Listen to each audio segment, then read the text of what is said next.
Baru ni sudah baca dah. Kita ambil terjemahan dia saja.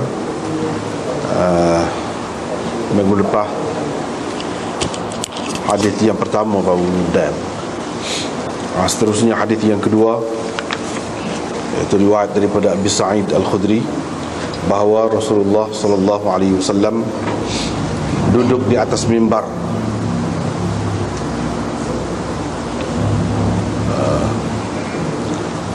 Faqala 'abdun khayyarahu Allah.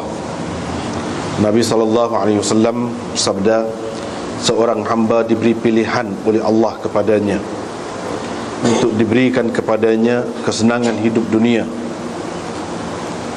dan apa yang ada di sisinya. Hamba itu memilih apa yang ada di sisinya. Di sisinya itu maksudnya di sisi Allah lah.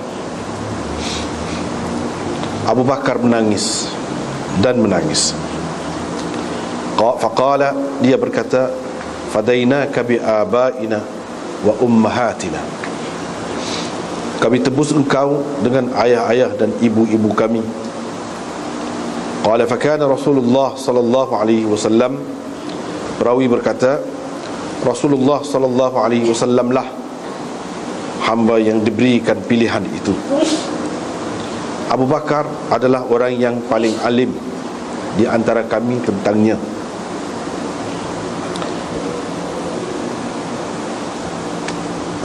Paling alim, paling mengetahui di antara kami tentangnya, yakni tentang Rasulullah sallallahu alaihi wasallam. Rasulullah sallallahu alaihi wasallam bersabda, inna amanna an-nasi alayya fi malihi wa suhbatihi Abu Bakar. Sesungguhnya manusia atau orang yang paling berbudi, paling berjasa kepadaku dengan harta bendanya dan persahabatannya ialah Abu Bakar.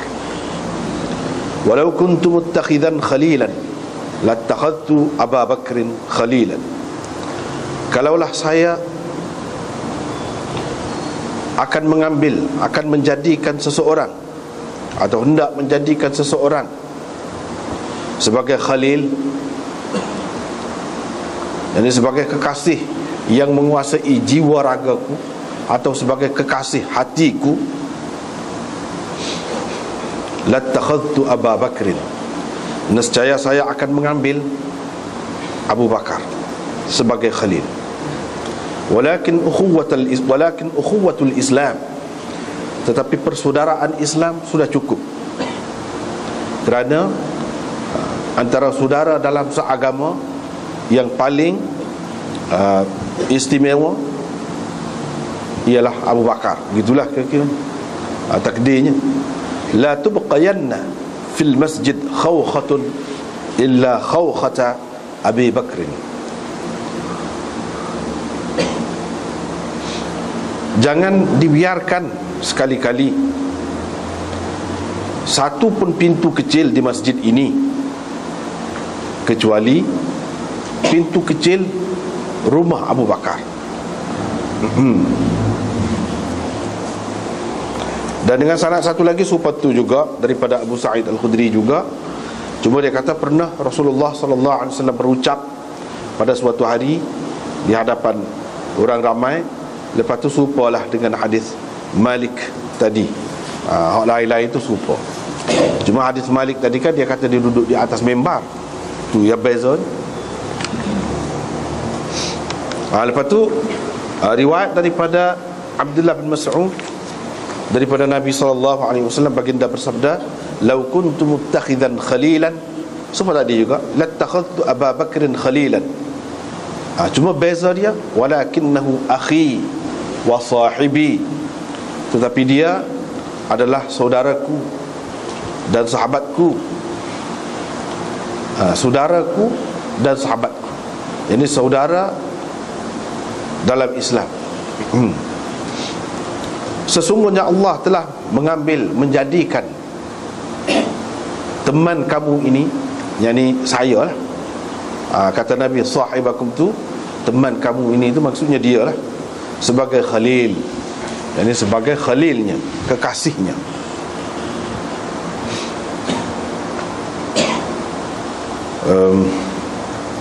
Riwayat satu lagi tu seperti tu juga.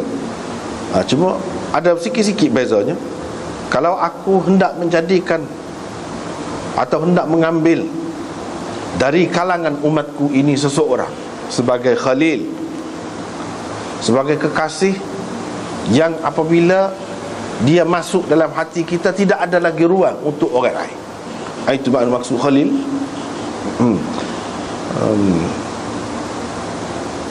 Latakhadtu Aba Bakrin. Supaya tadi. Seterusnya dia kata, dalam riwayat seterusnya, kalau aku hendak mengambil seseorang sebagai khalil, nescaya aku akan mengambil Ibn Abi Quhafah. Ibn Abi Quhafah tu siapa? Abu Bakar. Cuma dengan lafaz tu beza sikit.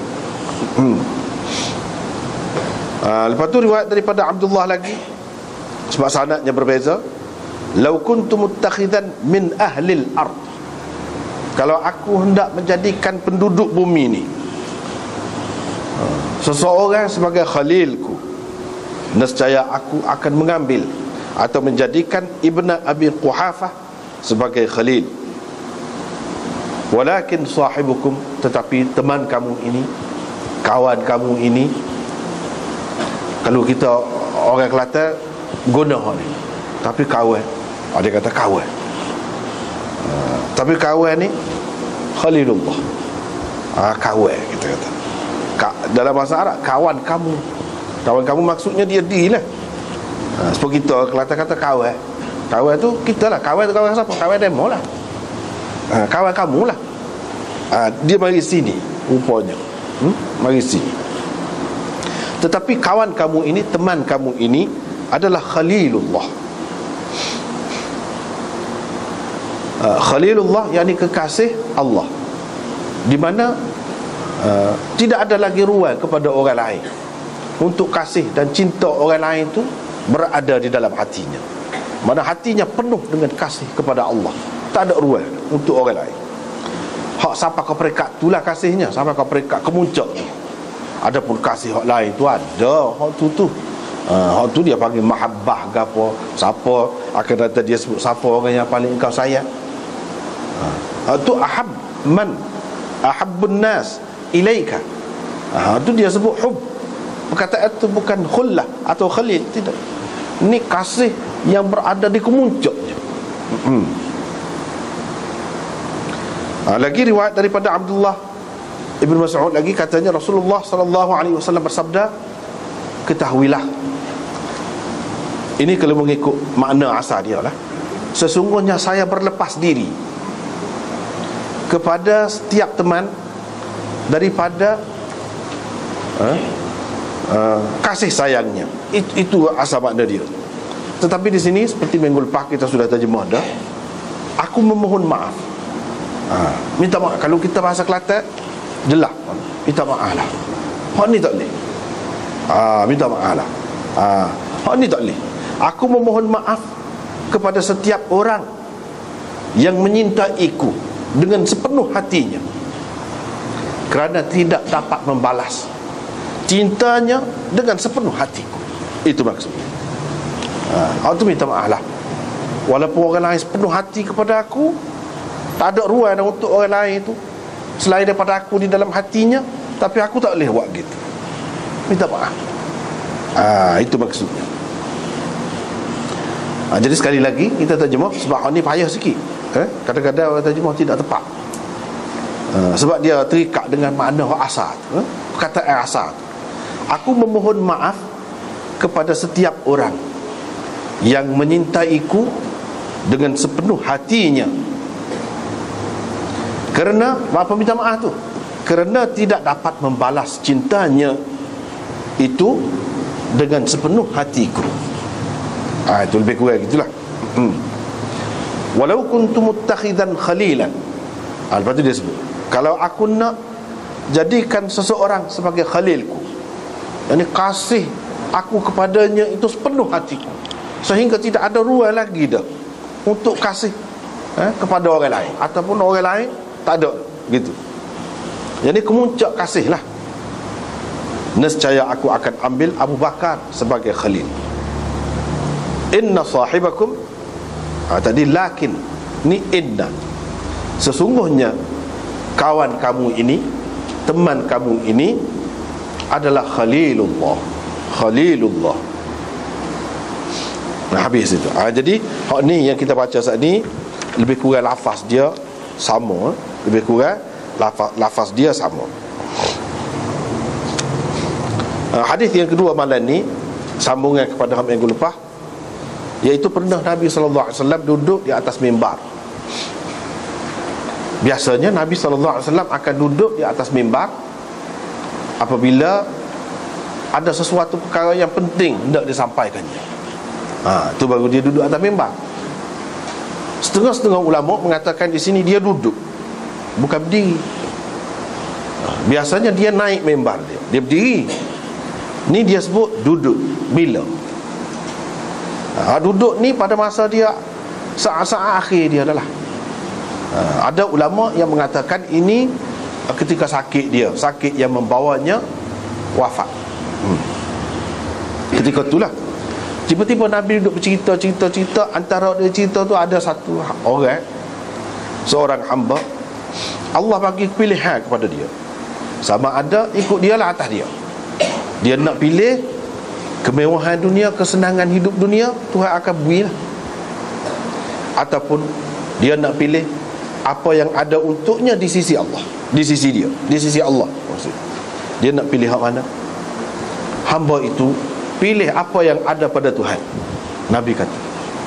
Orang lain dengar cerita, dia cerita tu tidak sekarang ni, orang lain-lain bila-bila itu masuk ni. Orang lain dengar saja. Oh, ada cerita lagu tu. Tapi Abu Bakar nangis sungguh-sungguh lah, menangis bila dia dengar. Lepas tu dia kata, fadainaka bi abaina wa ummahatina, kami tebus engkau dengan ayah-ayah kami dan ibu-ibu kami. Ni apa ni bahasa orang Arab, apabila dia nak ayak dia sayang terlajuk kepada seseorang itu, dia sanggup buat apa saja kerana seseorang itu. Dia akan kata lagu ni lah, fadainaka, ataupun kalau dalam bentuk mudhari'nya afdika bi abaina wa ummahatina, maksudnya sanggup kutebus engkau. Kalau katakanlah engkau ditangkap oleh musuh, kau ditangkap oleh musuh, itu ini asal cerita. Kalau engkau ditangkap oleh musuh dan musuh kata kami tak akan lepas dia kecuali kamu bagi tok nenek kamu, bagi ayah kamu, ayah tok dara kau siapa kau, bagi baru kami lepas dia. Ataupun kami tak akan lepas dia kalau selagi kamu tak bagi bapa-bapa kamu dan ibu-ibu kamu. Ibu-ibu kamu tu mak kamu ke, mak saudara ke, nenek kamu ke, tak kira. Maka kami ni dengan kamu ni, kami sanggup tebus kamu dengan apa saja. Bukan seorang ayah, datuk, pak saudara, berapa tu sanggup lagi. Menunjukkan saya terlajak.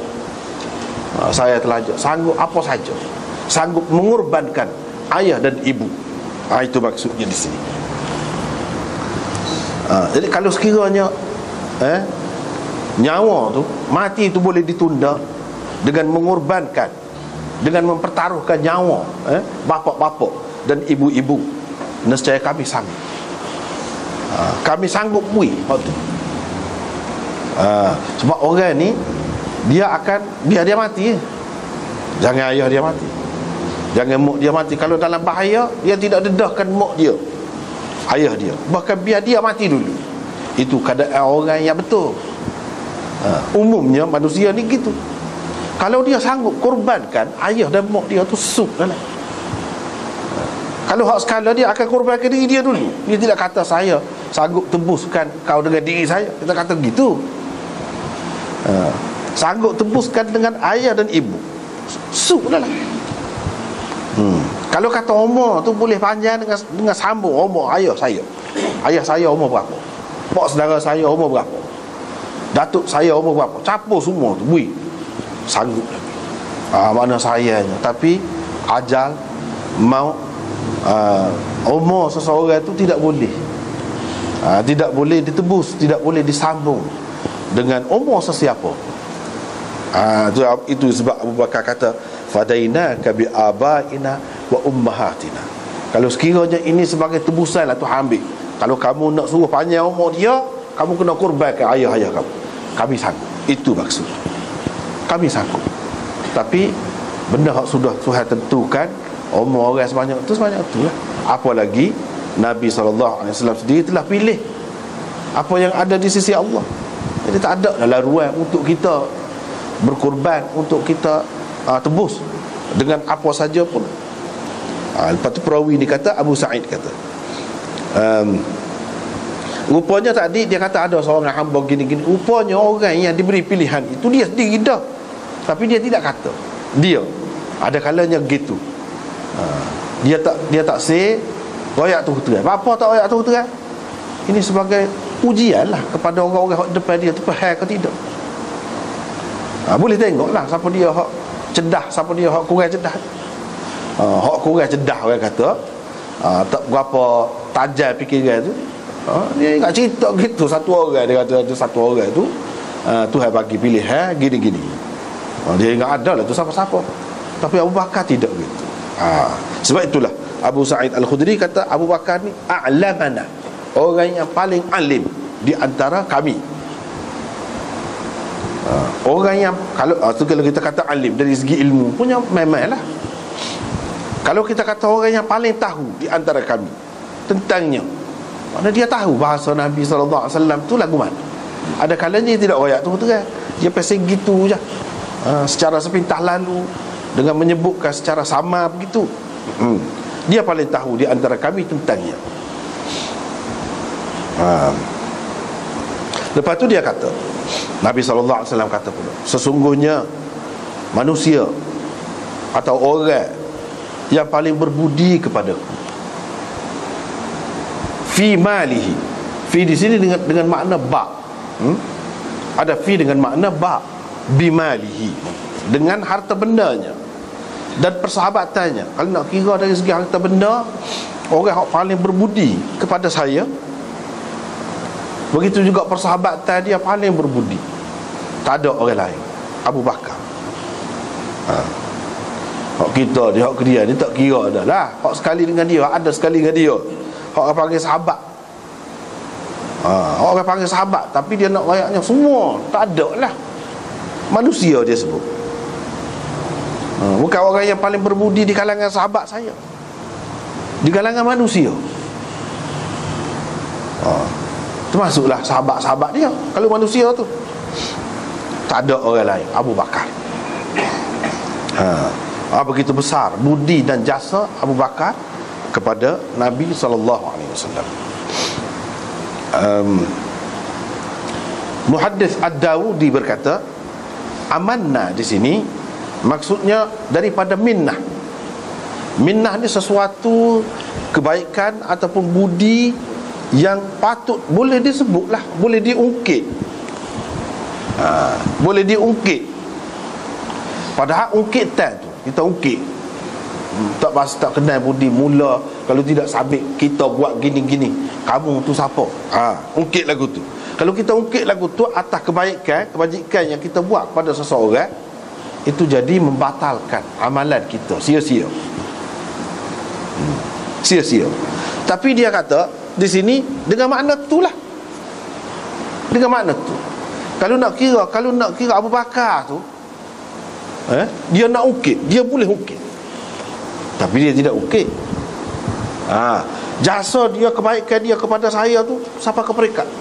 Sebab itu dalam hadis yang lain, dalam hadis Tirmizi umpamanya, Nabi SAW ada sebut, orang lain yang mana berbudi buat baik kepada saya balas belakang. Hak tak boleh saya balas Abu Bakar, hak tu Allah akan balas. Dia sebut Abu Bakar, hak tu Allah akan balas. Hak lain saya balas belakang. Tak ada dia tidak balas. Dia sebut. Jadi maknanya di sini, sebab tu dia kata kalau nak kira dia ungkit, hak boleh ungkit Abu Bakar. Tapi adakah dia ungkit? dia tak ukit. Jasa hak setara tu kalau nak dikira boleh ukit. Kalau kita beri sikit dapat kau seria je kita kata dah. Tak boleh nak ukit kalau seria. Waktu kita beri ke demo mula ngaji jadi pandai lagi demo. Pandai ni tak cara kita. Berapa sen beri? Seria. Tak pada nak ukit lagu tu. Tak pada nak ukit mana besar lah. Baru patut ukit. Baru patut. Jadi hak lagu tu bagi kepada Nabi Abu Bakar, baik pada harta bendanya dan persahabatannya. Di sini kita tengok tengok suhbah, persahabatannya, sahabat lah. Daripada sini jelas lah Nabi SAW kata Abu Bakar itu sahabatnya. Sahabat tu pula paling tinggi, tak ada orang lain yang lebih berbudi, lebih berjasa daripada dia. Setara tu. Tiba-tiba mari Syiah, dia kata tak pakai Abu Bakar ni. Ada ke patut? Hak ni sia-sia berlaku. Tak ada. Tak boleh pakai. Jadi Nabi SAW kata ni, kita kata betul lah. Memang dia kata. Dia kata tak kata. Nabi tak kata lagi. Sebab Abu Bakar bukan sahabat dia. Boleh lagu tu. Tapi hak tu ya duka citanya orang Islam ni. Sudah boleh terima sampai setara tu. Dia kena racun dia. Susu Abu Bakar ni tak ada gap. Boleh. Padahalnya kalau mengaji ni dia sebut sahabat, persahabatan dia. Tak ada lebih daripada ni lah. Kalau hak ni bukan sahabat, tak ada dalam sahabat. Boleh faham gitu lah. Dengan sebab itu puak-puak Syiah ni kalau kita royak dalam kitab dia kelebihan Abu Bakar, kelebihan Umar, dia akan takwil. Dia kata sebenarnya tidak gitu. Sebenarnya tidak gitu. Cuma perhati molek kata dia. Sebenarnya bukan puji tapi keji kata dia. Dia tak akan terima. Kalau ada dalam kitab dia, dia akan takwil. Dia tak boleh terima Abu Bakar ni sebagai orang baik, sebagai sahabat. Dia tak boleh terima. Siapa setara tu punahnya. Tak boleh nak kira lagu ni. Tak boleh. Dan Nabi SAW kata, tapi dia tak boleh pakar dah ni. Kalau dia jadi Syiah, tahu belakang dah ni. Boleh pakar dah belakang kitab-kitab ni. Peranyuk sungai boleh, tahu laut boleh. Siapa setara tu tak ada dah. Kena tukar kitab lain buat mengaji. Gitu ya, boleh katanya. Tukar kitab lain. Tapi kalau kita tanya dia kitab mana, dia pun tak boleh rayak juga. Tak boleh rayak juga. Hak duduk sebar Syiah tu, dia pun kata dalam kitab dia tak ada juga hak sahih. Tak ada hak sahih. Jadi kalau lagu tu tak ada lah. Ni mengikut pendakwah dia lah. Di kalangan dia tu ada hak sahih bagi dia nya. Tapi dia kejek dengan kita. Apabila dia terperangkap, dia akan kata gitu. Tak ada hak sahih. Dia boleh pertikap. Kitab Al-Kafi pun tidak sahih semua juga ya. Kitab ni pun tidak sahih. Dia boleh nafi. Hak ada di dalam Nahjul Balaghah, kau gapo kitab nombor 1 Syiah. Kalau bagi Syiah kan, hak tu lah kitab nombor 1 dia. Hak sebenarnya. Hak tu lebih pada Quran. Walaupun dia tidak mengaku. Hak sebenar. Kalau ikut cara dia, siapa satu peringkat, hak tu nombor 1. Nahjul Balaghah. Hak Nahjul Balaghah, dalam Nahjul Balaghah kaya kelebihan Abu Bakar, Umar semua dia takwil. Dia kata bukan puji tu, keji. Gitu jadinya. Jadi nak ragu mana lagi tentang Syiah ni benci kepada sahabat. Tak ada keraguan. Cuma dengan orang yang mula-mula dia nak pengaruhi itu, dia tak kira royak selalu. Tu iyalah tu. Tetapi hak sebenarnya memang lagu tu. Benci telajar. Lepas tu lagu mana orang yang benci kepada sahabat hak setara ni? Yang Nabi kata kalau aku nak jadikan seseorang sebagai khalil, kalau nak buat seorang Abu Bakar. Hak tu pun benci. Habis tak ada benci ke Islam lah. Ada juga orang boleh kata tak apa, boleh lagi Islam lagi lagu tu. Dan bercanggah dengan hadis Nabi SAW yang begitu terang.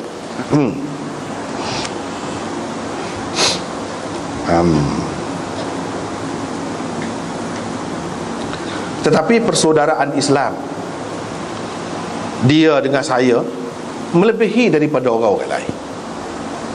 Itu maksudnya. Walakin ukhuwatul Islam, persaudaraan Islam, itu sudah lebih daripada cukup dah. Itu pun dia lebih daripada orang lain. Buktinya jadi lebih tu ni, jangan dibiarkan dalam masjid ni satu pun pintu kecil yang menghala ke dalam masjid kecuali pintu kecil Abu Bakar. Orang lain hak mana-mana ada pintu kecil Allah ke masjid, dalam masjid tu kena tutup belaka, kaci belaka, mati belaka, paku biar mati belaka, kecuali pintu kecil Abu Bakar. Hak tu yang buka, boleh buka. Ni kan istimewa ni. Pintu kecil tu lagu mana? Kalau susah nak royak tu dalam apa ni, bentuk rumah kita, tempat kita sini ni tak ada. Tapi ada pernah duduk di India, pernah duduk tempat memang cara tradisi lah. Tempat tu, rumah-rumah dia pun kita boleh bayangkan 1000 tahun dahulu. Lagu ni lah rumahnya, boleh bayar. Di negeri Arab pun payah nak jumpa. Tapi ada pernah duduk di tempat di mana rumah ni dia berjakit-jakit, berdepek-depek rumah ni, bersambung-sambung rumah. Siapa kalau kita nak rapat ke atas tu boleh tu, sebatu boleh tu. Pasal orang ramai kan rumah apa nama ni, rapat-rapat, bersambung. Ke atas tu kalau kita nak rapat boleh. Dia bukan jalan besar, jalan kecil je. Dia celah-celah tu. Jadi dalam rumah-rumah ni dia ada buat semacam pintu kecil. Bukan pintu besar nak tubik dia keluar rumah ni, tak. Daripada rumah ke rumah, satu rumah dengan satu rumah, dinding tu hak kursi dinding, dia ada buat pintu kecil. Tu cara dia. Pintu kecil tu kalau apa-apa kemalangan, kau musuh, kau apa mari, dia boleh masuk, lari. Pergi kot tu lah, ke pintu kecil tu lah. Jadi pintu kecil tu orang panggil khawkha. Kalau pintu besar ni orang panggil bab. Ini tidak bab, khawkha. Khawkha tu pintu kecil tu lah. Jadi masuk tu tak boleh, kalau berdiri tak boleh, tak boleh masuk, kena nyuruk. Itulah yang dikatakan khawkha. Tu kita tengok sendiri lagu mana bentuk. Memanglah setiap rumah tu gitulah. Sebab apa? Takut gapo-gapo berlaku misalnya. Kalau kebakaran, di sini dia pergi ikut tu lah, lari ikut tu lah. Ataupun musuh kau misalnya, dia akan lari ikut tu, boleh selamat.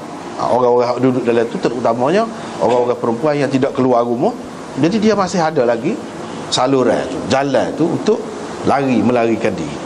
Itu orang panggil khawkha.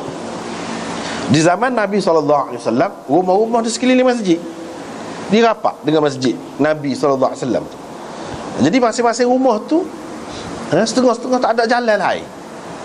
Dia nak tubik ke mana-mana, dia tu kena tubik ke masjid, buat pintu kecil. Pintu kecil. Setengah-setengah tu ada juga pintu kot lain, tapi untuk nak pergi ke masjid lebih senang masuk kot tu, tubik kot tu ke dalam masjid. Sebab kalau dia tubik kot luar kena pusing jauh. Kau misalnya kita kata sebab rumah saja sekeliling tu kena pusing jauh nak pergi kot pintu besar.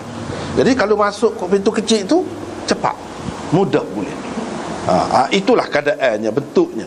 Nabi SAW larang hak mana-mana ada pintu kecil ke dalam masjid, untuk nak masuk ke dalam masjid tu tutup belakang.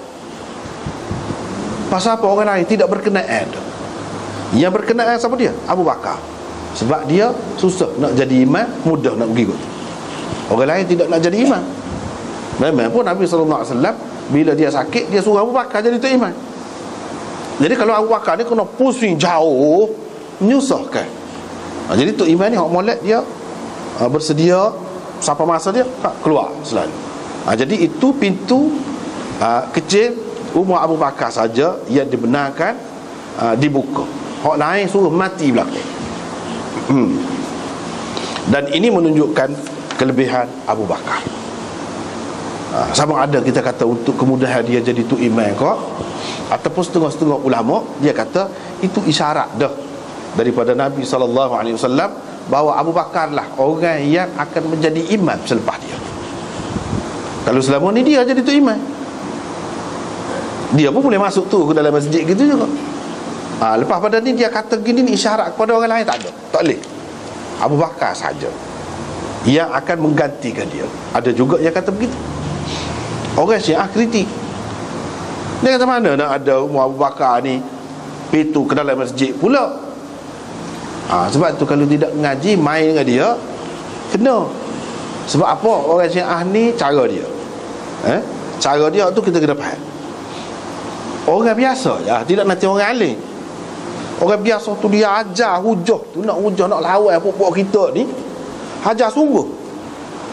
Sebab tu boleh pahala besar tu kalau orang jadi Syiah tu. Jadi dia ajar orang-orang alim kita pun tak cara, muka tak ada masalah kan gitu, tak ada masalah. Jadi buat ke dia caranya. Dia ajar orang biasa pun nak berhujah. Jadi kalau pergi dengan ustaz tak boleh jawab. Dia pun jual. Ustaz tu tak boleh jawab, bukannya tengok hujah orang ahli sunnah tak remah. Padahal nak jangan macam mana ustaz kalau dia alim, dia nak cara kau lain, dia tidak nak cara kau ni. Kita tak boleh kata dia tak pandai. Dia pandai bidang lain.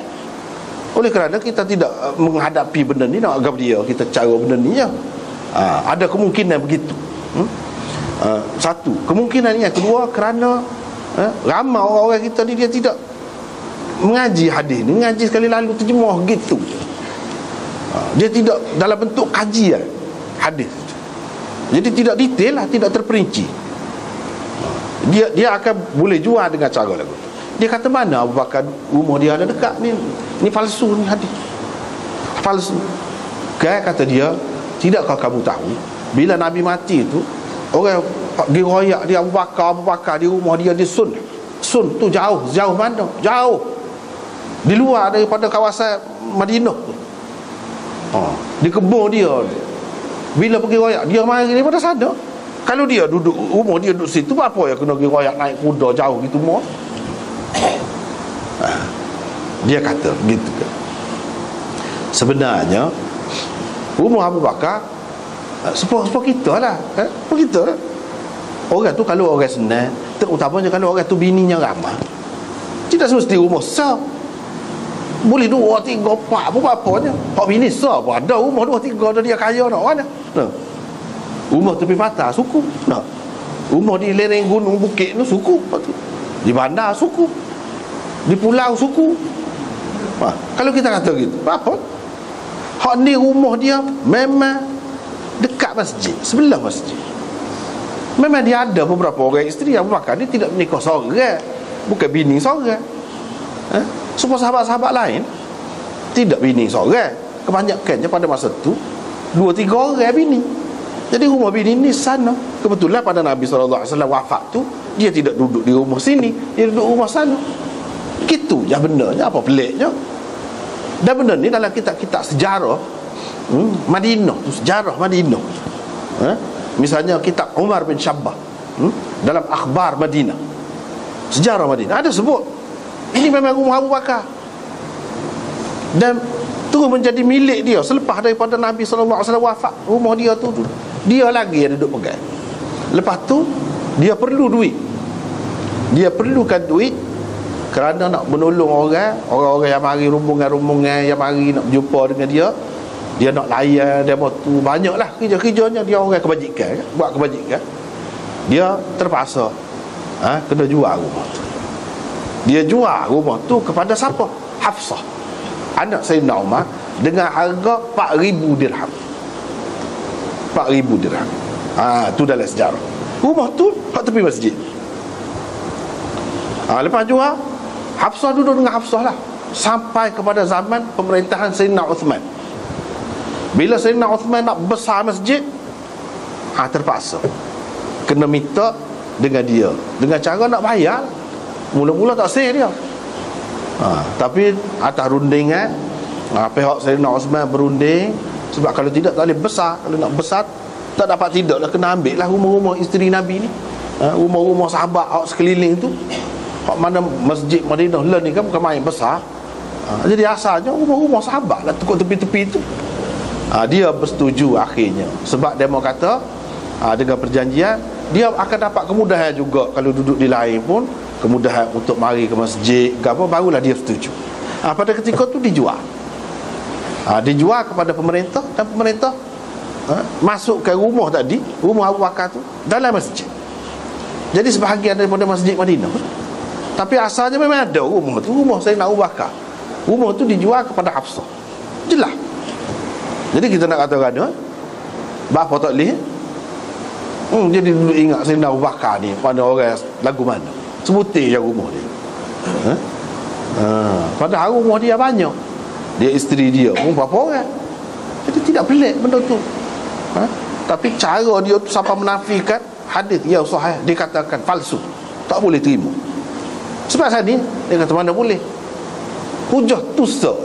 Pada ketika Nabi mati tu jauh mari tu. Orang kena pergi royak dengan kuda di Sun. Sun tu bukan dalam dekat kawasan Madinah, dekat kawasan Masjid Nabi tu, bukan. Tu je. Itu tak boleh buat hujah tu lagu tu. Tak apalah. Jadi ini semua menunjukkan kelebihan Abu Bakar. Kelebihan Abu Bakar. Dan Nabi SAW jelas sebut dia suhbah fi malihi wa suhbatihi. Bila orang hak Nabi kata gini sahabat ni, waktu memang jelas dalam sejarah mana pun tahu belaka jasa Abu Bakar kepada Nabi SAW, kepada Islam, tahu belaka. Kita kata orang ni kafir, dulu lagi dia tu kafir. Dulu lagi dia tu kafir. Jadi Syiah ni hak kita dulu hadapi ni, dia kata kafir ni. Sayyidina Abu Bakar ni, Khomeini sendiri tu dia kata kafir ni, Abu Bakar ni. Zindik kata dia. Ni orang main Quran, main Quran. Dia boleh ubah Quran. Siapa setara tu? Syiah mana? Syiah ni lah. Bukan Syiah lain, bukan Syiah dalam sejarah tak tahu mana. No, ada. Zaman lah ni hak duduk saya bahas Syiah tu lah. Hak kafir Abu Bakar. Kita tak boleh terima lah sodok ayat. Kalau orang Sunni faham hadis, ngaji hadis, pada hak ni. Ada hal.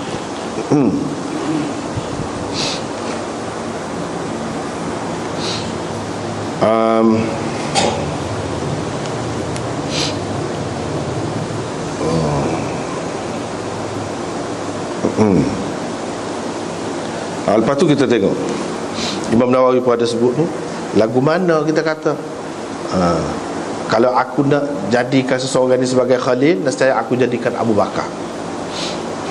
Lepas tu kita baca hadis ni banyaklah beza sikit-sikit lafaz dia tu. Kita baca akhir sekali, aku minta maaf kepada setiap orang yang menyintaiku dengan sepenuh hatinya, kerana aku tak boleh balas cintanya tu dengan sepenuh hatiku. Dengan sepenuh hatiku dengan arti dalam kemuncak cinta tu, kasih tu. Bukan semata-mata cinta tu, ada hak tu. Hak tu nya selepas ni hadis hak Amar bin Al-As, dia tanya, ayyun nas ahabbu ilaika, siapakah orang yang paling kau sayang? Nabi SAW kata Aisyah. Di kalangan lelaki dia kata ayahnya. Ayahnya tu siapa? Abu Bakar. Lepas tu siapa? Dia kata Umar. Dia tu tanya Nabi bilang siapa beberapa orang. Jadi hak nombor satu sekali Aisyah. Ni paling kasih. Jadi adakah hak ni kasih ni sampai ke peringkat khullah? Tidak. Sebab dia tanya man ahabbu, hub, mahabbah. Sebab itulah ulama mengatakan maqam mahabbah lebih rendah daripada maqam khullah, khalil itu. Kalau kata khalil tu kasih tu, kasih kemuncak su. Kalau kata mahabbah ataupun hub ni bawah pada tu lagi. Inilah salah satu dalil mereka. Sebab dia kata tak ada, tak boleh. Abu Bakar pun tak boleh nak buat khalil. Tapi di sini Abu Bakar disayangi selepas Aisyah, ataupun di kalangan lelaki ayahnya. Mana Nabi saya. Jadi mana pula nampak bercanggah dengan tu kata tak ada. Hak ni dari segi hub. Hub ni ada. Hub ni ada. Hak tak adanya, hak tak bolehnya khullah. Khullah tu tak boleh.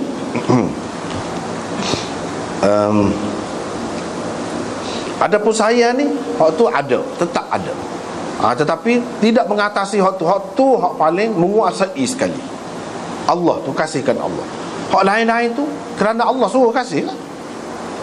Saya ke anak, saya ke ayah, saya ke isteri, saya ke harta, Tuhan suruh kasih, sebab tu kasih. Bukan makna tak ada kasih hak lain tu benci, bukan makna gitu. Kasih juga, tapi kasih tu kenapa? Kerana nafsu? Kerana apa? Kerana dunia ke? Tak, kerana Allah juga. Jadi kasih kepada hak lain tu mari daripada Allah juga, kerana Allah juga. Jadi semuanya berkait dengan Allah. Ada pun orang lain ni tidak ingatkan Allah, ingat hak lain, mari hak lain, pengaruh hak lain-lain. Ni tak, segala-galanya dipengaruhi oleh Allah. Ni orang maqam khullah. Hak sampai ke peringkat ni nabi-nabi. Wattakhadallahu Ibrahim khalila. Allah menjadikan Ibrahim sebagai khalilnya. Sampai ke peringkat tu nabi-nabi ada. Kalau ada orang lain hak dipanggil khalil itu bahasa pinjaman sajalah, bukan hak sebenar. Ada orang nama Khalil, jadi Khalil itu makna adakah dia disayangi oleh Allah supaya Allah sayang kepada Nabi Ibrahim, atau dia sayang kepada Allah supaya Nabi Ibrahim sayang kepada Allah? Semua lagu tu ke? Dah. Itu bahasa pinjaman saja, pinjam saja. Serupa dengan Muhammad lah kita. Muhammad. Jadi orang pun nama Muhammad, serupa kau dengan Muhammad sebenar tu? Dah, jauh. Tapi nama lah, sekadar nama lah, dengan harapan bolehlah ujung-ujung dia nak kata nak jadi sepenuhnya Muhammad tak sebenar tu, tak boleh. Serupa juga bin. Kalau kita kata orang tu nama Khalil, tak boleh kau pun nama Khalil. Lepas tu kalau orang tu kata engkau adalah kekasihku, dia guna Khalili, anta Khalili. Ada orang nama Khalilah kalau perempuan, Khalil kalau lelaki. Itu tak boleh. Boleh dengan faham seperti tadi. Adapun hak sebenar tak ada. Hak sebenarnya nabi-nabi saja. Hak lain-lain tu pinjam lah. Seperti kita kata raja-raja lah, maha duli, yang maha mulia misalnya, maha gotu agung misalnya. Tu semua tu bahasa pinjaman, bukan hak sebenar-benarnya. Bukan hak sebenar-benarnya. Agung cara manusia biasalah, maha mulia di kalangan manusia lah, di kalangan manusia. Setara tu je, bukan hak sebenar-benarnya. Adapun hub ni dari segi penggunaan bahasa Arab tu lah, hub boleh. Tetapi ada juga sahabat yang kata, macam Abu Hurairah, Abu Dzar meriwayatkan hadis, dia kata ausani khalili, kekasihku telah berpesan kepadaku. Maksud kekasihku tu khalili tu Nabi lah. Antara hak Nabi pesan, jangan tinggal semaya witir, jangan tinggal semaya duha misalnya. Masing-masing tu ada sebut ausani khalili, kekasihku telah berpesan kepadaku. Macam ada pula Nabi ni khalil dia, sedangkan di sini dia menafikan Abu Bakar pun tidak khalil dia. Macam mana pula Abu Hurairah, Abu Dzar dan lain-lain kata Nabi tu khalil dia? Jawapannya ialah orang lain boleh buat Nabi tu sebagai khalil, mana Nabi tu menguasai jiwa raganya. Dalam hati dia tak ada ruang dah untuk orang lain selain daripada Nabi. Tu kasih setara tu kepada Nabi tak apa, tetapi Nabi nak kasih kepada dia lagu tu tak ada. Hak Nabi tadi, Nabi terhadap orang lain. Sebab itulah dalam hadis tadi, aku memohon maaf kepada setiap orang yang menyintaiku dengan sepenuh hatinya. Mana daripada umat, daripada sahabat boleh berlaku gitu, tetapi aku tak boleh nak balas, nak buat jadi suk lagu tu juga. Sebab kalau suk Nabi tu kemuncak lah. Hak bolehnya Allah sahaja, orang lain tak boleh. Tapi kalau sahabat kata Nabi tu khalil dia, jadi bagi dia dalam hati dia tu Nabi itulah segala-galanya, sehingga kalau dia kasih dia kepada orang lain, dia buat gapo-gapo pun kerana Nabi ajar, boleh lagu tu. Hak tak bolehnya Nabi kepada orang lain. Itulah jawapannya. Satu, ataupun khalil di situ dengan makna habib. Jadi ausani habibi, khalil di situ dengan makna habibi, kekasihku berpesan kepadaku. Itulah dua jawapan yang diberikan oleh ulama bagaimana sahabat ni kata Nabi itu khalil dia. Antara dua tu lah. Aku mana-mana pun kita dapat tahu maqam khullah, cinta, orang bahasa Arab panggil khullah tu lebih tinggi daripada maqam mahabbah ataupun hub. Jadi kita nak kata apa dia aku Melayu, adakah cinta tu lebih tinggi daripada kasih? Adakah cinta tu lebih tinggi daripada sayang? Tak ada ahli bahasa kita yang tahu adalah yang kata ni lebih tinggi daripada hak ni. Tak ada dari segi perkataan tu. Atau sayang tu lebih tinggi daripada cinta? Tak ada. Rindu ke walaupun makna dia lebih kurang, hak mana yang lebih? Sebab dalam bahasa Melayu ni tak ada lagi setahu anak orang buat kitab fiqhul lughah. Fiqhul lughah, ahli-ahli bahasa Melayu pun tak ada buat sampai ke peringkat tu lagi. Fiqhul lughah ni lagu mana? Dia ada tingkatan bahasa tu. Kalau macam bahasa Arab, khullah lebih tinggi daripada mahabbah.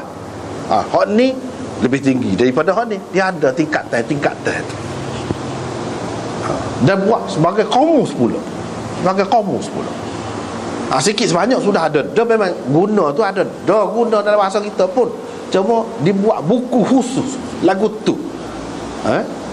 Membincangkan tingkatan bahasa lagu tu tak ada. Tak jumpa lagi lah, tak tahu takut ada, wallahu alam lah. Setakat yang anda tahu tak ada. Macam bahasa kita lah, kita kata jatuh saja tu kan banyak cara jatuh. Semai pun jatuh juga, syukur pun jatuh juga, terak pun jatuh juga, teletai pun jatuh juga. Tapi lain-lain sifatnya kan. Jatuh tu lain-lain, beza tu. Tumuh pun jatuh juga. Tapi ada kau orang buat benda-benda lagu tu. Tumuh ni maksudnya gini. Terak ni adalah lebih kurang tu. Tetapi dalam satu buku, kalau bahasa Arab ni ada. Tu beza dia. Kalau bahasa kita tak ada. Tak ada. Lepas tu kalau pergi hak kecil-kecil lagi, ambil bahasa Kelantan ke apa, tak ada dalam bahasa lain, banyak lagi lah. Misalnya kita kata bedak duduk dah, sedap itu bahasa tu dah. Kita orang Kelantan faham lah apa maksud bedak duduk tidur atas katil tu dah. Orang Kelantan dia akan faham. Bukan semua orang Kelantan juga. Kemudian bedak, kalau hak kecil kita panggil bedak. Tengok tu kan beza bahasa. Bedak ni mesti hak besar gemuk, payah nak balik pun payah. Tu bedak tu. Tu kan dia ada beza. Dia tidak serupa guling biasalah. Guling baring kita kata lain, bedak lain. Jadi sepatutnya dia kena ada juga. Dia ada pembahagian tu.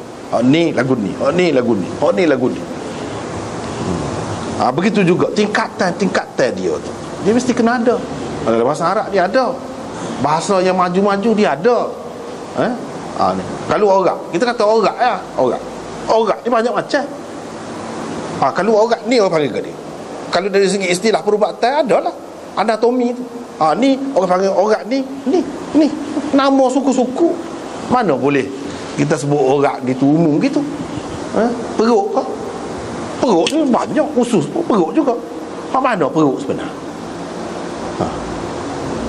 Maidah tu pun perut juga. Jadi dia kena ada pembahagian tu, barulah maju. Memang bahasa tu hak maju dia ada lagu tu, benda-benda gitu. Dengan sebab tu dia boleh belajar, dia ada ilmu khusus pula.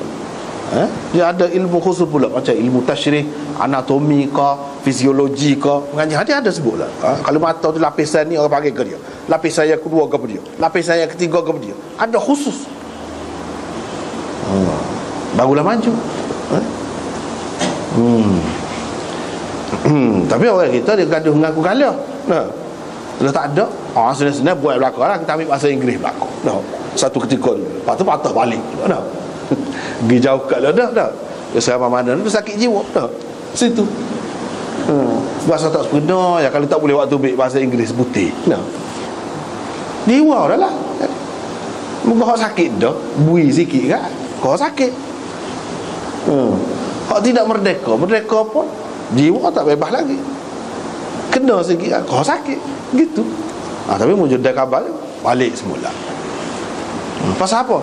Usaha sudah banyak dah buat tu. Orang lain pun tak boleh maju, makan masa lama juga. Sepatutnya gitulah. Ini nak cerita benda-benda hak lagu ni lah. Kalau dalam kitab fiqhul lughah tu dia ada bahan.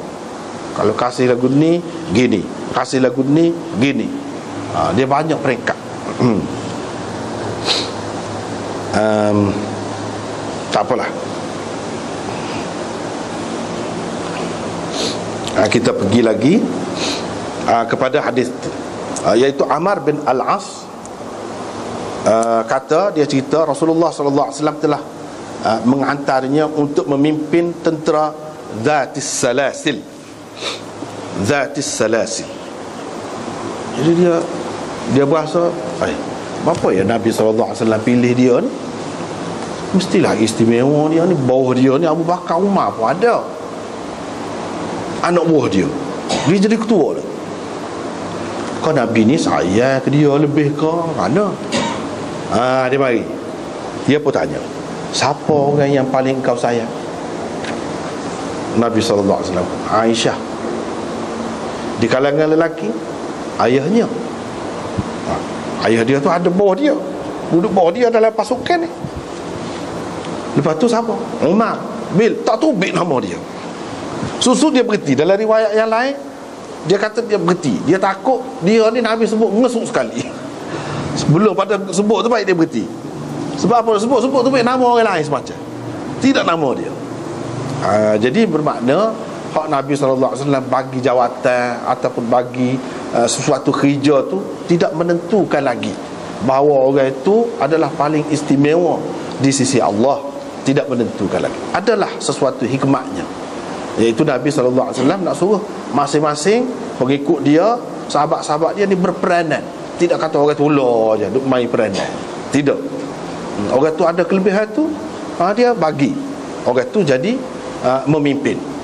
Begitulah cara Nabi SAW. Di sini dia sebut siapa orang yang paling kau sayang.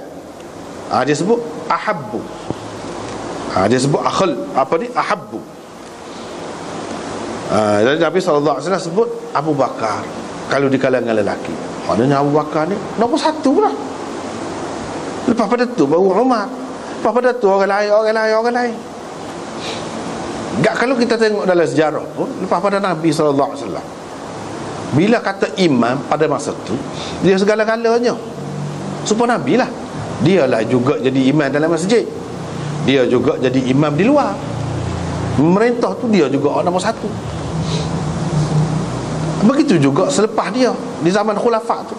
Selepas Nabi siapa? Kalau kita tengok dalam sejarah, betul lah sepuluh sebut ni tertibnya memang lagu ni. Betul. Hak sebut hak dalam hadis-hadis ni setengah-setengah ni diriwayatkan di zaman Nabi sallallahu alaihi wasallam lagi. Royak kau tu. Sebelum pada tu tak jadi gapo lagi. Abu Bakar, Umar tak jadi khalifah lagi. Uthman kau tak jadi khalifah lagi. Hadis tu saya baca. Hadis tu saya baca.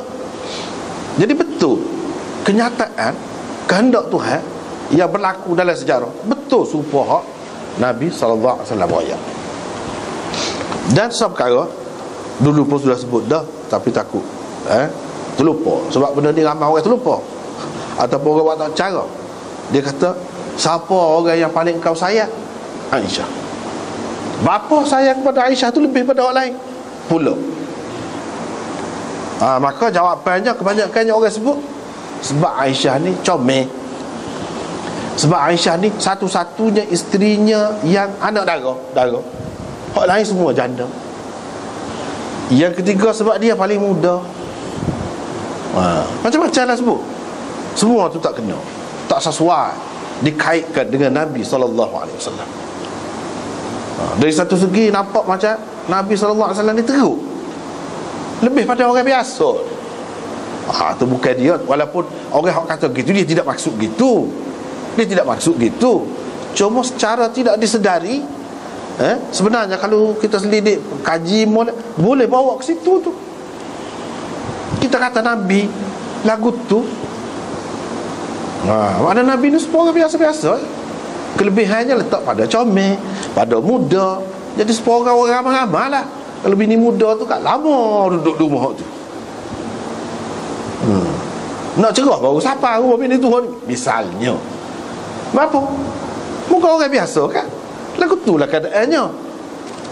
Dia jadi alah orang muda tu jadi lebih tertarik hati. Jadi Nabi ni lebih kuat tu. Tak kena tu. Jadi apa salahnya orang yang duduk buat lagu tu? Apa salahnya? Salahnya kerana giliran saat ni tu tak kena. Tu je lah. Tu je lah salah dia. Nabi giliran dia boleh. Adakah sekadar tu saja bezanya? Ni sebenarnya ya betulnya kata lebih sayang kepada Aisyah. Nabi kalau dia sayang kepada seseorang, dia tidak sayang kerana rupa, tidak sayang kerana dunia, tidak, tapi sayang kerana agamanya. Memang jelas. Hak ni jelas, tak ada siapa dia boleh nafi. Di kalangan isteri Rasulullah, di kalangan perempuan-perempuan sahabiat, tak ada yang lebih banyak meriwayatkan hadis daripada Aisyah. Sedangkan hadis lah punca ilmu, punca agama kepada orang Islam, kepada umat Islam sampai bila-bila. Jadi hak sampai kepada umat boleh tupai di kalangan bini dia, di kalangan orang perempuan di zaman dia. Siapa dia? Tak boleh sebut orang lain. Tak betul kalau sebut orang lain. Hafsah kau isteri Nabi juga, bijak juga, tapi tidak setara Aisyah. Fatimah kau walaupun anak dia, tapi tidak sebanyak hadisnya, tidak sebanyak Aisyah.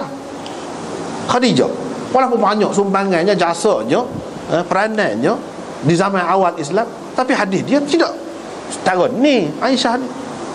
Jadi kita untuk Nabi tu ialah memanglah peranan dia tu besar, tapi untuk kita kemudian gapo dia? Hak mana kita paling banyak sekali boleh tupai? Aisyah. Jadi kerana agama lah tu orang panggil. Kerana agama lah. Lepas pada tu di kalangan sahabat-sahabat pada masa tu rojok ke dia. Orang tak rojok ke orang lain. Orang tak rojok. Kalau berselisih pendapat gapo-gapo sahabat hak besar-besar, hak bijak-bijak ni, pemimpin negara, bijak lah kita kata. Bijak tak bijak jatuh lah Rum dan Farsi tu, bijak tak bijaknya. Itulah. Tanya dia. Banyak perkara tanya dia. Dia royak, dengar lah. Tak boleh dah hak lain. Sayyidina Umar kata, bila kita dengar dia tak boleh dah hak lain. Siapa setara tu, itulah orangnya. Jadi hak bijak saat ni dari segi mana? Agama lah. Agama. Sebab itulah dia menjadi sasaran musuh. Sasaran musuh. Sebab tu kena beringat. Kalau berkenaan dengan Aisyah gapo ni banyak benda-benda kadang-kadang kita nampak tak boleh sama. Sebab apa? Sebab musuh itai peluang. Orang-orang yang kedudukannya penting memanglah menjadi sasaran. Menjadi sasaran. Itu Aisyah sebenarnya. Bukan kerana muda, bukan kerana comel, bukan kerana apa-apa, tak. Tetapi kerana memang dia membawa agama Nabi SAW, punca agama Islam, hadis Nabi SAW lebih daripada orang-orang lain. Bukan lebih daripada isteri-isteri Nabi SAW saja, bukan lebih daripada sahabiat sahaja, bahkan lebih daripada sekian ramai sahabat-sahabat lelaki pun. Lebih. Abu Hurairah lebih pun. Tapi orang tidak rojok ke dia. Orang tidak rojok ke dia, pendapat dia. Tidak. Aisyah ni lain. Dia meriwayatkan. Itu Abu Hurairah. Tetapi orang rojok ke dia, waktu guru ke dia, sebagai ahli ijtihad, tak sampai ke peringkat Aisyah dia. Aisyah jauh lebih tinggi daripada Abu Hurairah lagi. Walaupun Abu Hurairah tu hebat juga, tapi nak banding dengan Aisyah jauh. Sebab bila berselisih, orang tidak pergi tanya Abu Hurairah, orang pergi tanya Aisyah. Di zaman kemudian pada Nabi SAW wafat, di zaman Sayyidina Umar, di zaman Abu Bakar, di zaman Osman, zaman Ali, zaman Muawiyah, selagi dia ada orang tanya dia. Itu keistimewaannya. Patutlah Nabi SAW kata Aisyah dari sudut tu.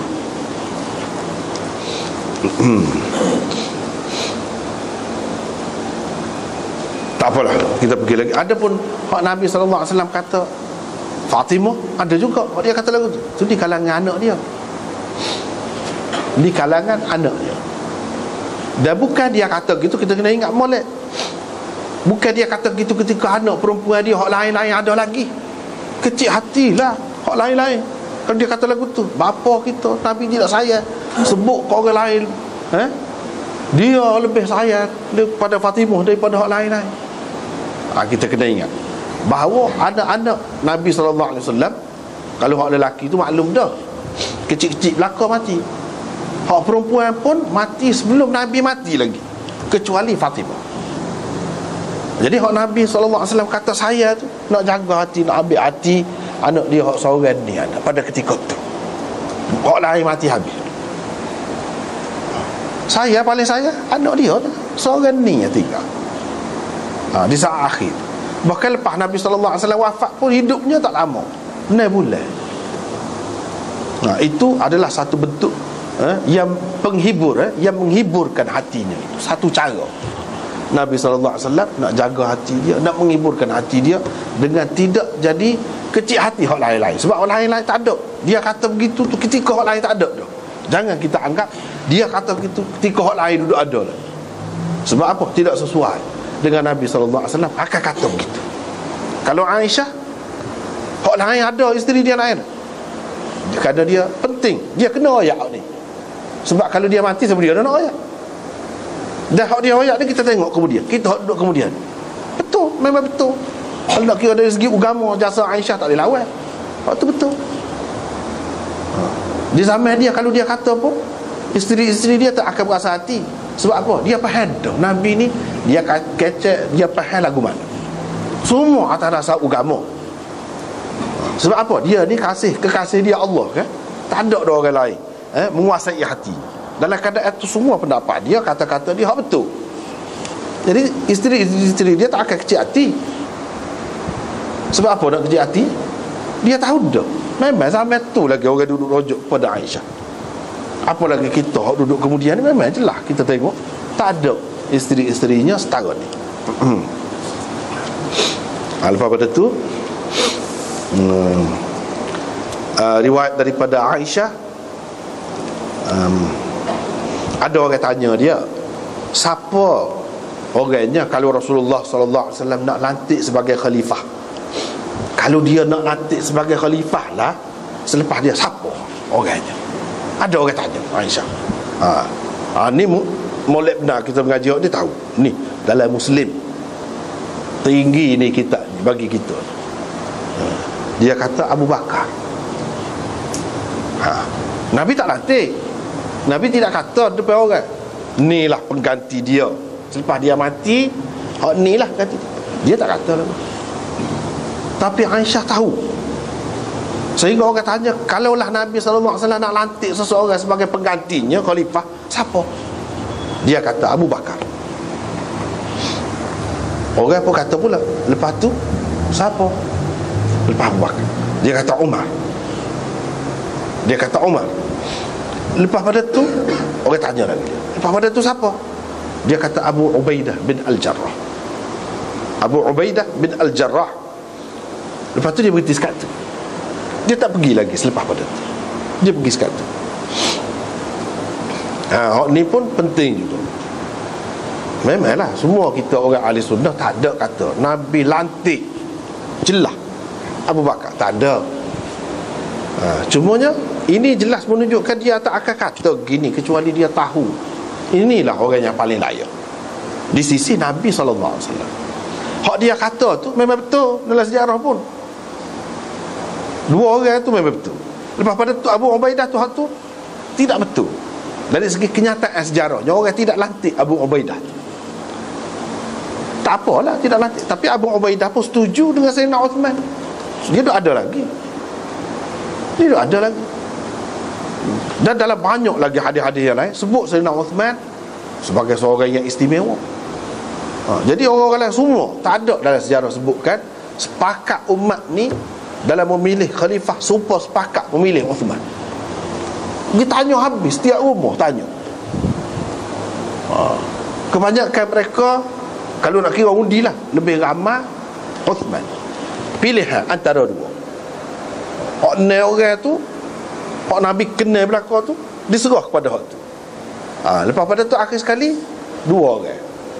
Dua orang ni Uthman dengan Ali. Pergi tanya setiap buah rumah, mana lebih kenal hak ni? Lebih ramai kenal kepada Sayyidina Uthman, termasuk Abu Ubaidah sendiri. Dan Abu Ubaidah tarik diri. Dia tarik diri.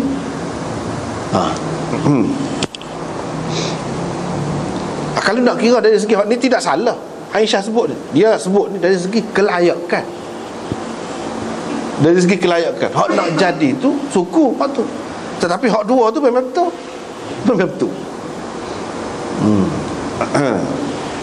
Abu Bakar dan Umar, tu betul. Abu Ubaidah tidak betul dari segi kenyataan sejarah, dia tidak jadi khalifah. Tapi dari segi layaknya, bagi Aisyah nombor 3. Layak. Orang yang layak. Lepas tu dia berhenti sekata. Riwayat daripada Muhammad bin Jubair bin Mut'im, daripada ayahnya, ada seorang perempuan tanya Rasulullah sallallahu alaihi wasallam sesuatu atau minta, soalan itu tanya atau minta. Nabi sallallahu alaihi wasallam pun suruh dia mari semula. Perempuan tu kata, wahai Rasulullah, bagaimana kalau saya mari, saya tidak menemuimu, saya tidak mendapati kamu. Qala abi, kata Muhammad bin Jubair bin Mut'im, ayah saya kata, yang ni Jubair bin Mut'im tu, seolah-olah maksud dia nya perempuan tu, maksud dia nya mati. Lagu mana kalau saya mati, kamu tak ada. Tak ada tu maksudnya mati dah pada ketika tu. Apa nama agaknya? Nabi SAW pun kata, kalau kamu tidak mendapatiku, kamu pergilah jumpa dengan Abu Bakar. Ini pun isyarat juga. Selepas Nabi siapa? Ni kerja ni pergi minta dengan Nabi, tanya Nabi. Kalau tak ada Nabi, siapa? Ini peranan ke apa dia ni? Peranan khalifah tu. Bukan tanya sebagai peribadi gitu je. Dia kata pergi tanya Abu Bakar, jumpa dengan Abu Bakar. Bermakna sudah ada isyarat. Isyarat tu banyak, bahawa selepas Nabi SAW yang akan menjadi khalifah kepada Nabi ialah Abu Bakar, banyak sangat. Antaranya ni,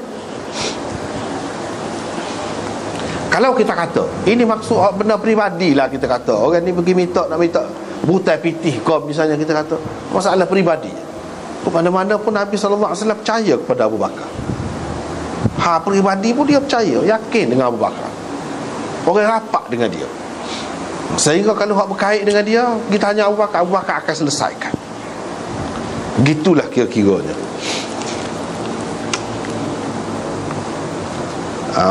Riwayat seterusnya tu lebih kurang tadi juga, cuma perempuan itu bercakap dengan Nabi SAW tentang sesuatu. Nabi SAW pun suruh dia mari semula lah. Lepas tu dia sepatutnya tadi lah.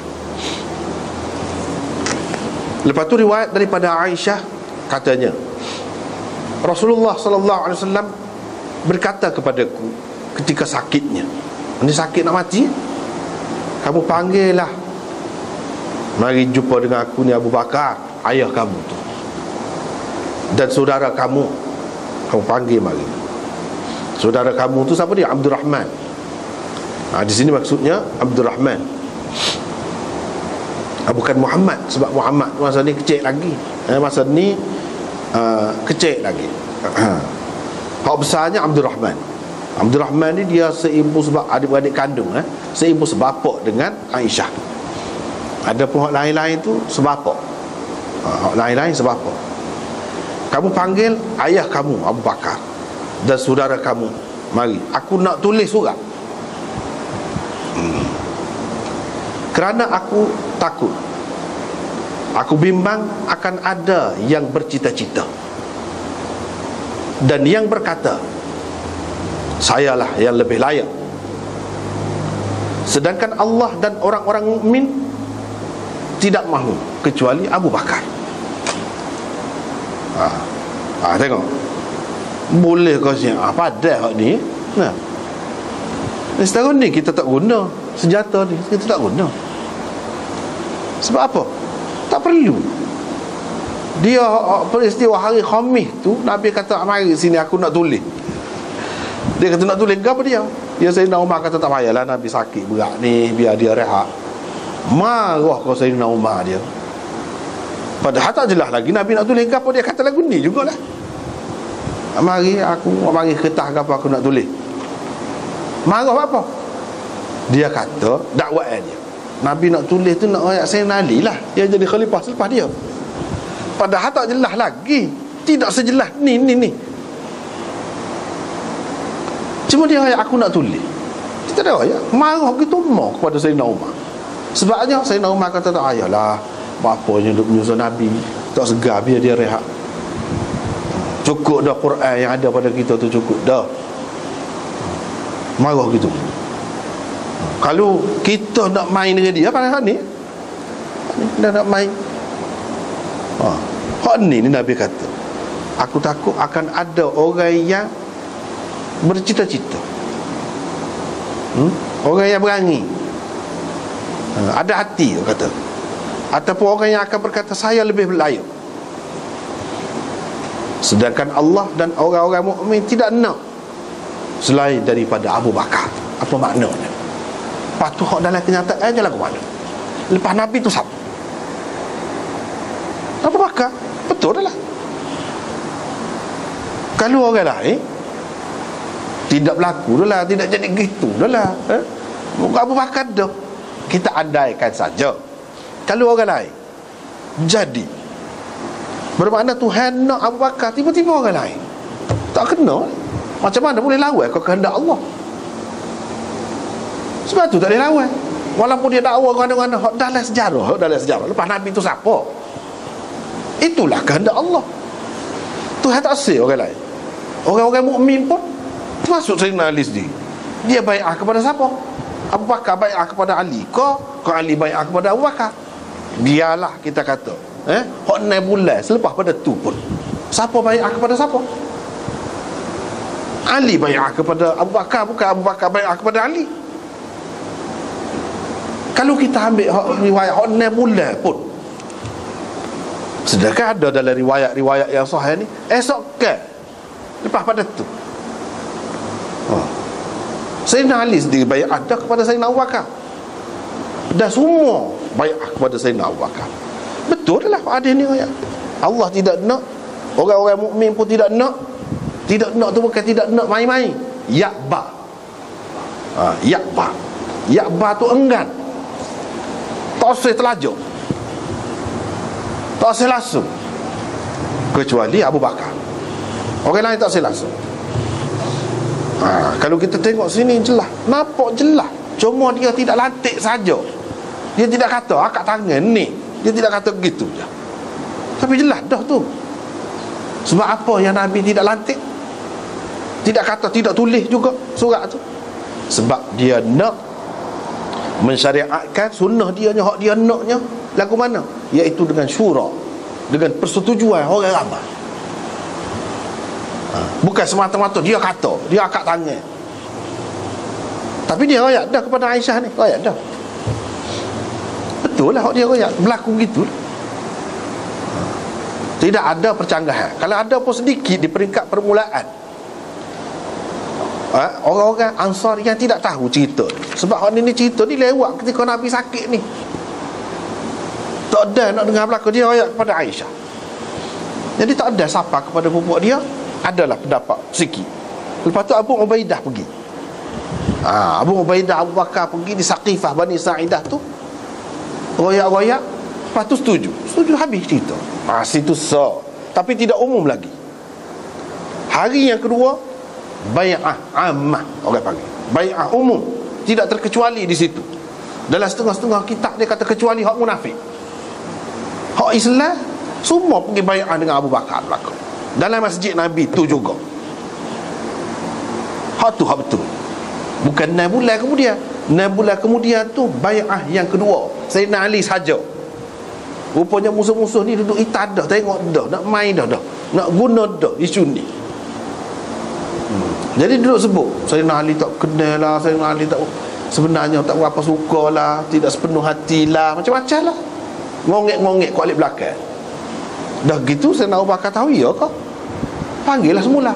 Tu kata 6 bulan baru bai'ah tu. Bai'ah yang kedua. Sebelum pada tu bai'ah ada. Itulah yang kita dapati dalam kitab-kitab hadis yang sahih lagu tu. Hak 6 bulan tu nak menghilangkan kekeliruan orang-orang munafik hak duduk sosial-sosial alik belakang. Duduk kata Sayyidina Ali tak apa setujulah, sebenarnya dia tak kenal mana dah. Jadi bila Sayyidina Abu Bakar panggil depan orang ramai bai'ah pula, habis. Tak ada alasan dah. Nak kata Sayyidina Ali ni tak kenal, kau tak berapa puas hati, kau tak ada. Bai'ah yang kedua tu bai'ah 6 bulan Sayyidina Ali seorang jatuh nak menghilangkan kekeliruan. Ada pembai'ah umum sebelum pada tu. Bai'ah ni bukan berdasarkan hak Nabi pesan, tak ada. Wasiat tak ada. Kepada Abu Bakar kau, kepada Sayyidina Ali kau tak ada. Ataupun Nabi tentukan Sayyidina Abu Bakar dia jadi khalifah selepas pada dia. Tak ada lagu tu. Sebab apa? Dia nak bagi kepada orang Islam cara yang sepatutnya, iaitu kita kata pemilihan oleh masyarakat umum, persetujuan umum, syura, dengan persetujuan orang ramai. Hak tu hak naknya. Bukan dengan dilantik oleh orang dulu saja. Tidak. Hak tu hak nak. Tetapi kalau nak kira dia, memang dia kena Abu Bakar dah. Dan dia pun sudah kata dah sini ni.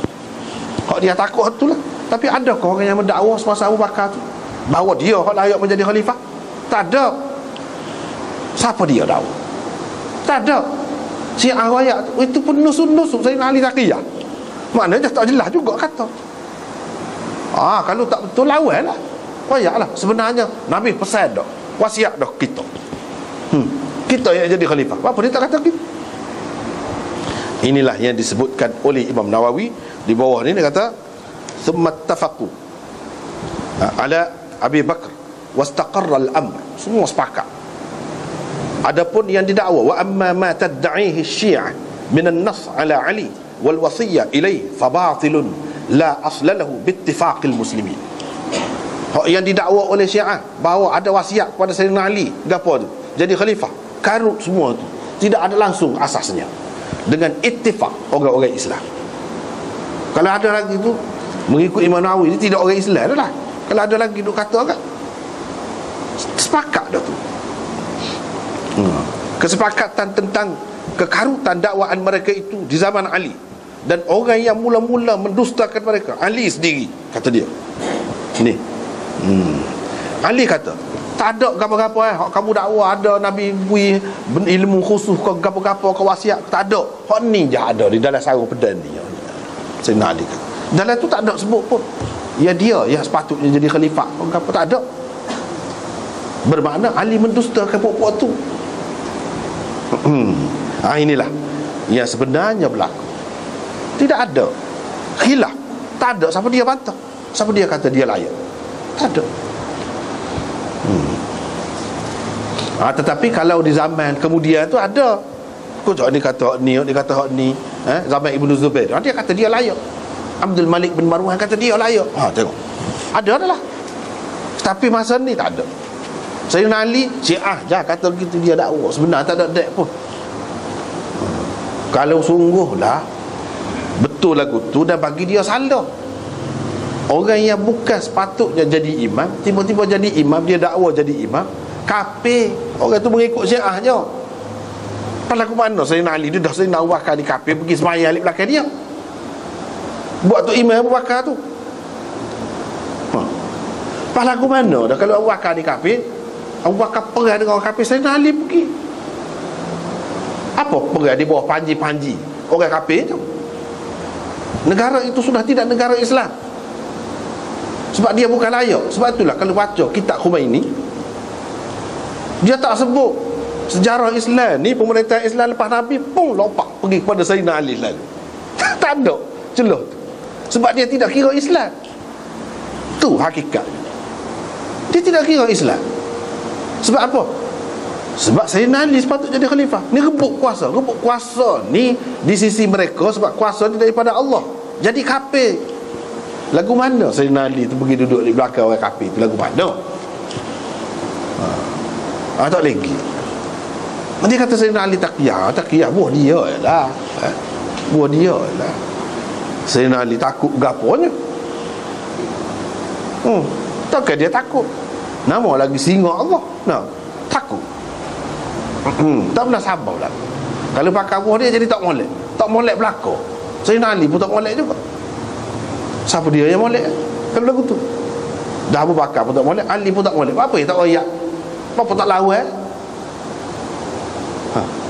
Bukan nak lawan, bui anak pula pada Sayyidina Umar. Lepas pada Abu Bakar, Umar pula naik. Bui anak, jadi menantu pula. Macam mana bermenantu kan? Kafir. Tak pernah sabar tu. Takut. Apa takut? Sayyidina Ali tak kata takut, dia kata rapah juga. Sayyidina Umar rapah anak Sayyidina Ali.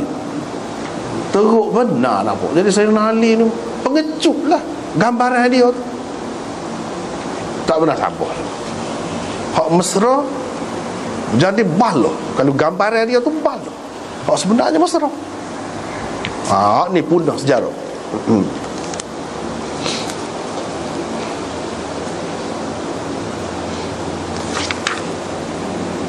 Tak apalah. Seterusnya ini hadis seterusnya daripada Abi Hurairah. Orang tanya, Nabi tanya, siapa dia hari ni puasa?